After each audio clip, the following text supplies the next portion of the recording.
সালটা 2016। আব্বু জবের সুবাদে সৈয়দপুর ছিলাম। যে বাসায় ছিলাম ওইটা একজনের বাড়ি ছিল।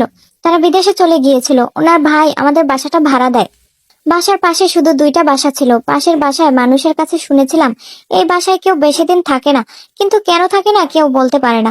যেহেতু আমরা পরিবার ইসলামিক পরিবার, তাই ভয় না পেয়ে আম্মুর পর্দার কথা চিন্তা করে কারো কথায় কান্না দিয়ে থেকে গেলাম ওই বাসায়।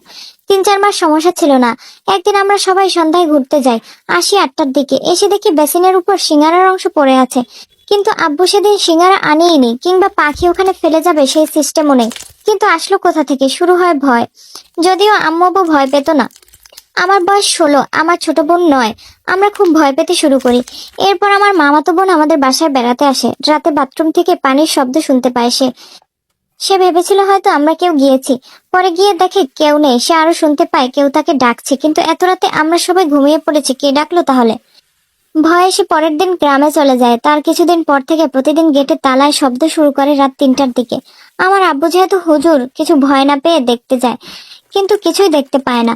আবার টিনের উপর সেম শব্দ শুরু করে। কিছুদিন পর এক মহিলা আসে রাস্তায় গরু নিয়ে। আমাদের গেটের সামনে অনেক ঘাস দেখে গেটে বেঁধে রেখে দেয় গরুকে। আম্মু তখন গেটে ছিল। আম্মুকে বলে, আপনারা এই বাসায় থাকেন? এই বাসায় মেয়ে ফাঁসি দিয়ে মারা গিয়েছে। ওর আত্মীয় কেউ এখানে থাকে না, আর কেউ এই বাসায় এসে টিকে থাকতে পারে না। এসব বলে চলে যায়। পরে আমরা বাসা চেঞ্জ করে ফেলি।